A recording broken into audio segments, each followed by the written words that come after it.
से पहले कमेंट में जरूर लिखना आप ये वीडियो किस शहर से देख रहे हैं।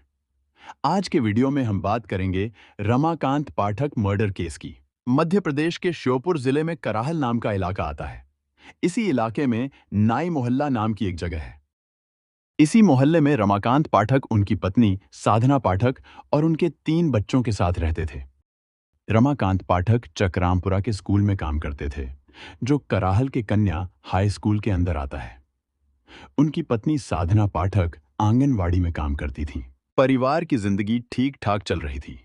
26 दिसंबर 2025 की सुबह करीब 9:15 बजे रमाकांत पाठक अपने घर से निकले। जाते समय उन्होंने अपनी पत्नी से कहा कि वे किसी काम से सेसईपुरा जा रहे हैं और जल्दी ही वापस आ जाएंगे। जब रमाकांत पाठक काफी देर तक घर वापस नहीं लौटे, तो परिवार वालों को चिंता होने लगी। उन्होंने अपने स्तर पर उन्हें ढूंढना शुरू किया, लेकिन कहीं से भी कोई खबर नहीं मिली। अगले दिन यानी 27 दिसंबर 2025 को खबर मिली कि नौनपुरा घाटी में एक आदमी का शव पड़ा है। आसपास के गांव वालों ने जब देखा तो उनके होश उड़ गए। पास में एक बाइक भी टूटी फूटी हालत में पड़ी थी और शव खाई के नीचे गिरा हुआ था। सूचना मिलते ही पुलिस मौके पर पहुंची। जांच के बाद पता चला कि वह शव 49 साल के रमाकांत पाठक का ही है। शुरू में मामला एक सड़क हादसा लग रहा था। ऐसा लगा कि शायद बाइक चलाते समय संतुलन बिगड़ा और वे एक खाई में गिर गए। कराहल थाने में मामला दर्ज किया गया और शव को पोस्टमार्टम के लिए भेज दिया गया। लेकिन परिवार वालों को इस पर शक था। उन्होंने मांग की कि मामले की सही और गहराई से जांच हो और फॉरेंसिक टीम को मौके पर बुलाया जाए ताकि सच्चाई सामने आ सके। पुलिस ने जांच शुरू की, लेकिन जैसे जैसे वो घटनास्थल को ध्यान से देखने लगी, उन्हें कुछ बातें अजीब लगीं। शव की हालत, चोटों के निशान और बाइक की हालत सब किसी साधारण एक्सीडेंट से मेल नहीं खा रहे थे। फिर पोस्टमार्टम रिपोर्ट आई।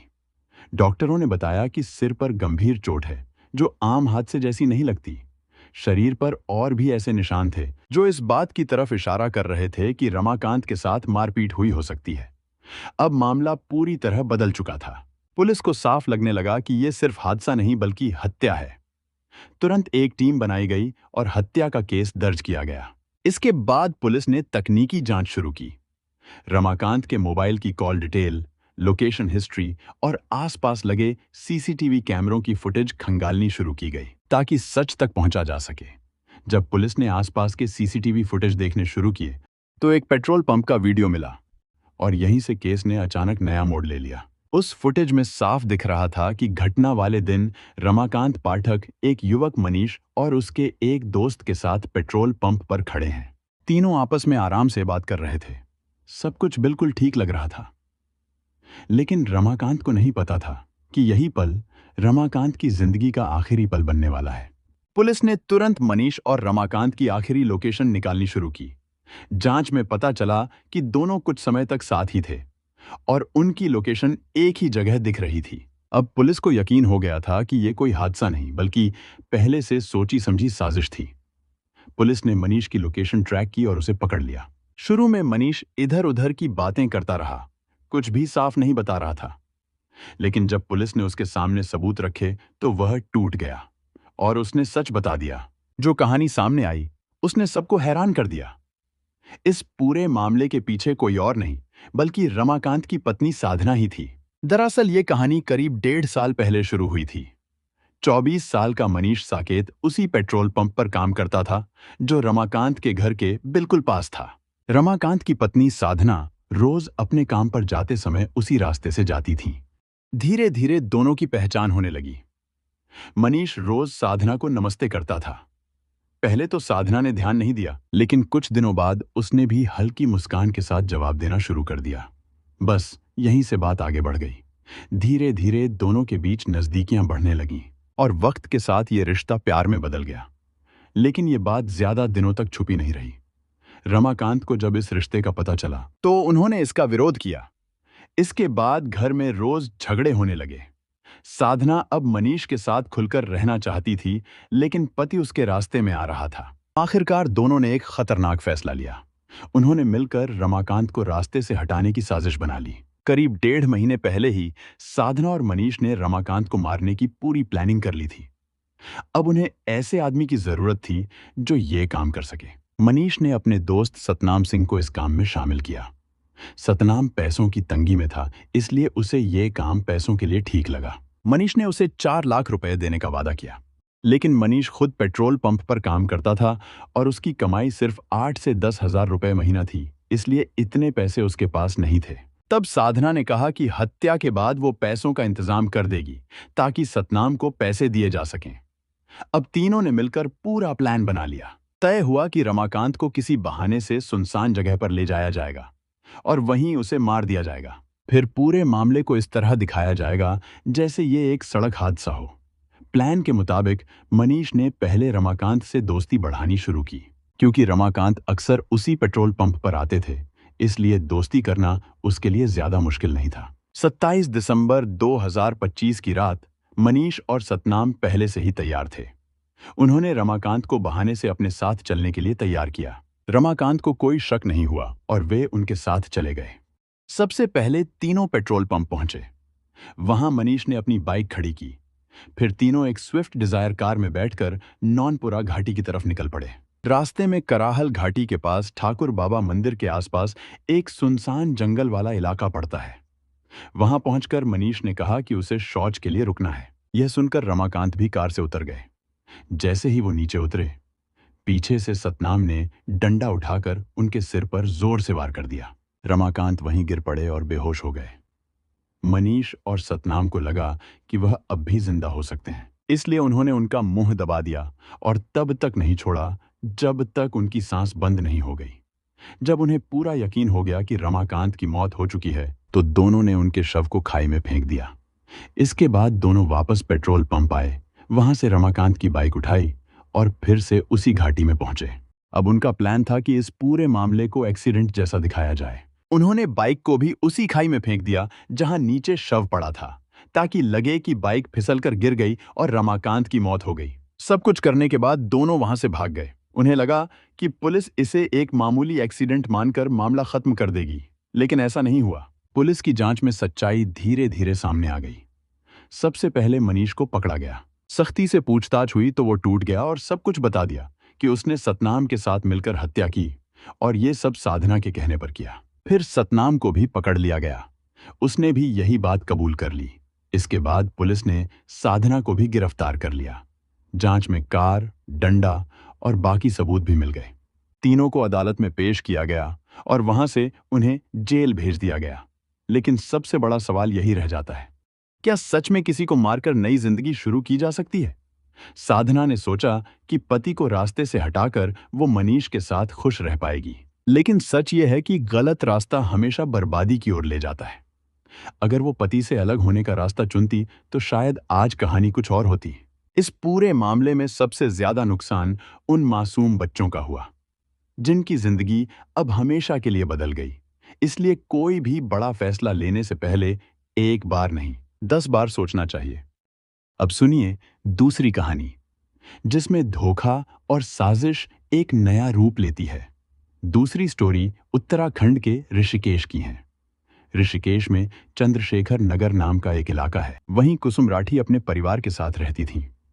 उनके घर में उनका बेटा नरेंद्र राठी, उसकी पत्नी पूजा और उनके 2 छोटे बच्चे रहते थे। नरेंद्र टैक्सी ड्राइवर था, इस वजह से ज्यादातर बाहर ही रहता था। 1 जुलाई 2020 को वो अचानक घर से निकला और वापस ही नहीं आया। शुरू में घर वालों को लगा काम से कहीं गया होगा, आ जाएगा, लेकिन दिन बीतते गए और उसका कोई पता नहीं चला। पूरा 10 दिन इंतजार करने के बाद जब नरेंद्र घर नहीं लौटा, तब उसकी मां कुसुम देवी ने थाने में जाकर उसके गायब होने की रिपोर्ट लिखवाई। पुलिस ने नरेंद्र राठी की गुमशुदगी दर्ज कर ली और जांच शुरू कर दी। सबसे पहले पुलिस ने उसकी पत्नी पूजा से बात की, फिर आस पड़ोस के लोगों से भी पूछताछ की। पूछताछ में धीरे धीरे कुछ बातें सामने आने लगीं। लोगों ने बताया कि नरेंद्र और पूजा के बीच अक्सर झगड़ा होता था। नरेंद्र कई बार शराब पीकर घर आता और पूजा के साथ मारपीट भी करता था। इसी बीच एक और बात सामने आई। पड़ोसियों ने बताया कि नरेंद्र के घर पर उसकी गैर मौजूदगी में अमन नाम का एक प्लम्बर ठेकेदार अक्सर आता जाता था। ये बात पुलिस के लिए शक पैदा करने वाली थी।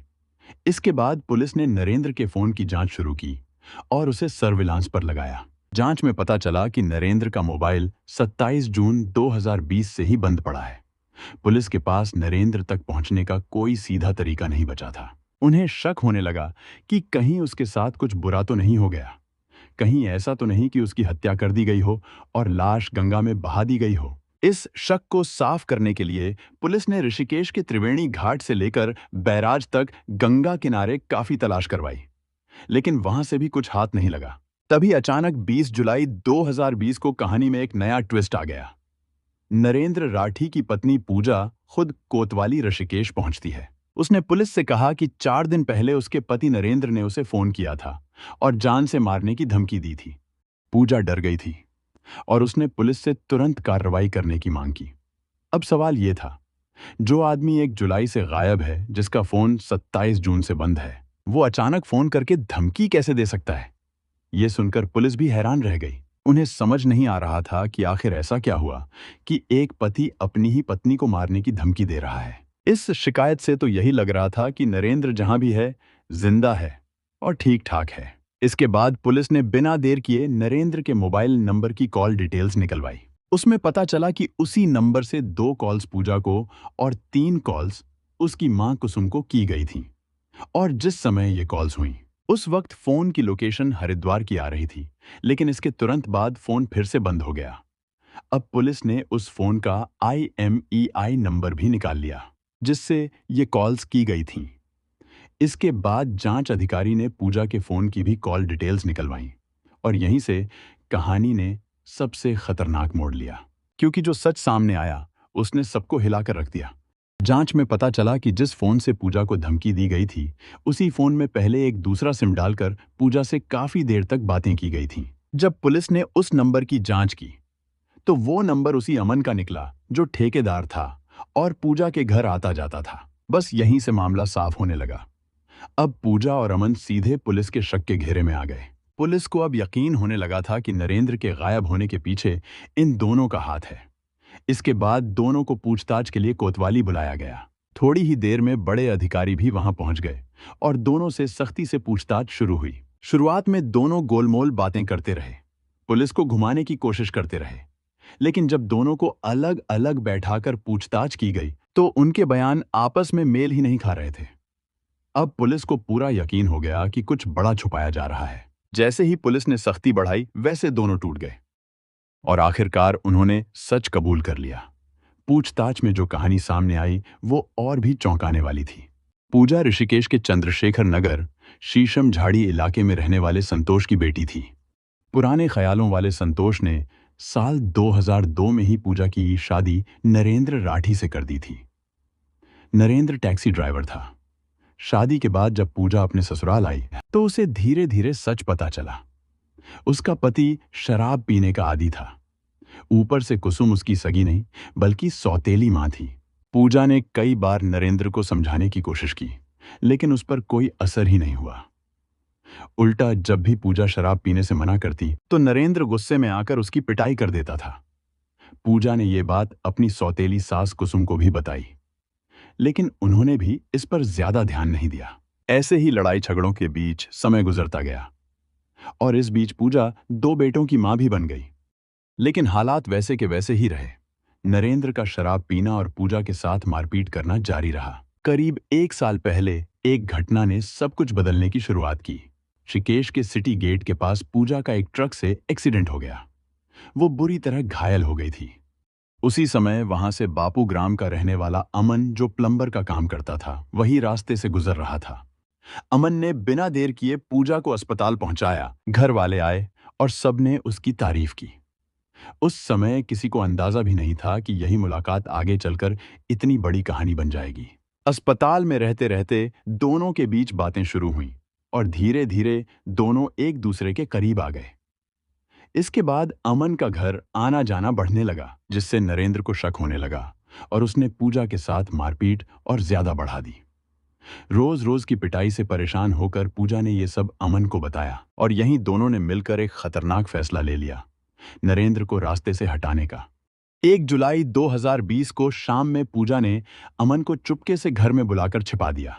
रात में बच्चों को छत पर सुला दिया और कूलर चला दिया ताकि आवाज दब जाए। थोड़ी देर बाद नरेंद्र शराब के नशे में घर आया, खाना खाया और गहरी नींद में सो गया।